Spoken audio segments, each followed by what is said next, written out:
ಇದು ನಮ್ಮ ಮೆಸ್ಕಾಂ ಪ್ರಕಟಣೆ.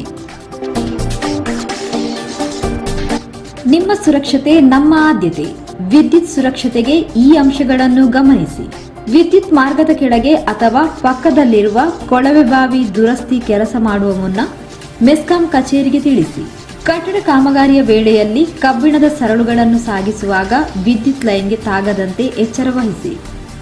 ತುಂಡಾದ ಅಥವಾ ಇನ್ಸುಲೇಷನ್ ಇಲ್ಲದ ವಿದ್ಯುತ್ ತಂತಿಗಳನ್ನು ಮುಟ್ಟಬೇಡಿ. ಸ್ವಿಚ್ ಬೋರ್ಡ್ಗಳು ಮಕ್ಕಳ ಕೈಗೆ ಸಿಗದಂತೆ ಎಚ್ಚರ ವಹಿಸಿ. ವಿದ್ಯುತ್ ತಂತಿಗಳ ಸನಿಹದಲ್ಲಿ ಬಟ್ಟೆಗಳನ್ನು ಒಣಗಲು ಹಾಕಬೇಡಿ. ಟ್ರಾನ್ಸ್ಫಾರ್ಮರ್ಗಳ ಸುತ್ತಲಿನ ತಂತಿ ಬೇಲಿಯನ್ನು ಮುಟ್ಟದಿರಿ. ನೀರು ಕಾಯಿಸಲು ತೆರೆದ ಕಾಯಿಲ್ಗಳನ್ನು ಬಳಸಬೇಡಿ. ವಿದ್ಯುತ್ ಕಂಬಗಳಿಗೆ ಜಾನುವಾರುಗಳನ್ನು ಕಟ್ಟದಿರಿ. ಐಎಸ್ಐ ಗುರುತನ್ನು ಹೊಂದಿರುವ ವಿದ್ಯುತ್ ಉಪಕರಣಗಳನ್ನು ಬಳಸಿ. ಒದ್ದೆ ಕೈಗಳಿಂದ ಸ್ವಿಚ್ಗಳನ್ನು ಮುಟ್ಟಬೇಡಿ. ಒಂದೇ ಸರ್ಕ್ಯೂಟ್ಗೆ ಹಲವಾರು ಉಪಕರಣಗಳನ್ನು ಜೋಡಿಸಬೇಡಿ.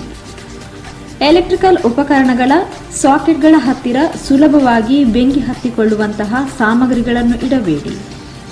ವಿದ್ಯುತ್ ಮಾರ್ಗಗಳಿಂದ ಅನಧಿಕೃತವಾಗಿ ವಿದ್ಯುತ್ ಸಂಪರ್ಕ ಪಡೆಯಬೇಡಿ. ವಿದ್ಯುತ್ ಕಂಬಗಳಿಗೆ ಬ್ಯಾನರ್ ಅಥವಾ ಪ್ರಚಾರ ಫಲಕಗಳನ್ನು ಕಟ್ಟಬೇಡಿ. ಸರ್ಕಾರದ ಪರವಾನಗಿ ಪಡೆದ ವಿದ್ಯುತ್ ಗುತ್ತಿಗೆದಾರರ ಮೂಲಕವೇ ವೈರಿಂಗ್ ಕೆಲಸವನ್ನು ಮಾಡಿಸಿ. ತೋಟಗಳಲ್ಲಿ ಅಲ್ಯೂಮಿನಿಯಂ ಏಣಿಗಳನ್ನು ಹಾಗೂ ಕೋಲುಗಳನ್ನು ಬಳಸುವಾಗ ಸುರಕ್ಷತಾ ಕ್ರಮಗಳನ್ನು ಅನುಸರಿಸಿ. ವಿದ್ಯುತ್ ಲೈನ್ಗಳ ಮೇಲೆ ಮರದ ಕೊಂಬೆಗಳು ಬಿದ್ದಲ್ಲಿ ತೆಗೆಯಲು ಪ್ರಯತ್ನಿಸಬೇಡಿ. ಕೂಡಲೇ ಸ್ಥಳೀಯ ಮೆಸ್ಕಾಂ ಕಚೇರಿಗೆ ಅಥವಾ ಮೆಸ್ಕಾಂ ಲೈನ್ ಮ್ಯಾನ್ ಅವರಿಗೆ ತಿಳಿಸಿ. ವಿದ್ಯುತ್ ಲೈನ್ಗಳ ಕೆಳಗಡೆ ಗಿಡಗಳನ್ನು ನೆಡಬೇಡಿ. ಕಟ್ಟಡ ನಿರ್ಮಾಣ ಮಾಡುವ ನಿಯಮಗಳ ಪ್ರಕಾರ ವಿದ್ಯುತ್ ಮಾರ್ಗ ಹಾಗೂ ಕಟ್ಟಡದ ನಡುವೆ ಅಂತರವನ್ನು ಕಾಯ್ದುಕೊಳ್ಳಿ. ಕಟ್ಟಡ ಕಾರ್ಮಿಕರು ವಿದ್ಯುತ್ ಉಪಕರಣಗಳನ್ನು ಉಪಯೋಗಿಸುವಾಗ ಜಾಗೃತೆಯಿಂದ ಕಾರ್ಯನಿರ್ವಹಿಸಿ.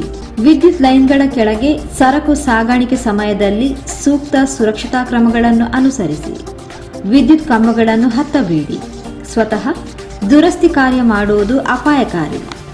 ವಿದ್ಯುತ್ ಸುರಕ್ಷತಾ ಕ್ರಮಗಳಿಗಾಗಿ ಸಮೀಪದ ಮೆಸ್ಕಾಂ ಕಚೇರಿಯನ್ನು ಸಂಪರ್ಕಿಸಿ. ವಿದ್ಯುತ್ ಸಂಬಂಧಿತ ದೂರು ಮತ್ತು ಸಹಾಯಕ್ಕಾಗಿ ಉಚಿತ ದೂರವಾಣಿ ಸಂಖ್ಯೆ 1912 ಇದಕ್ಕೆ ಕರೆ ಮಾಡಿ.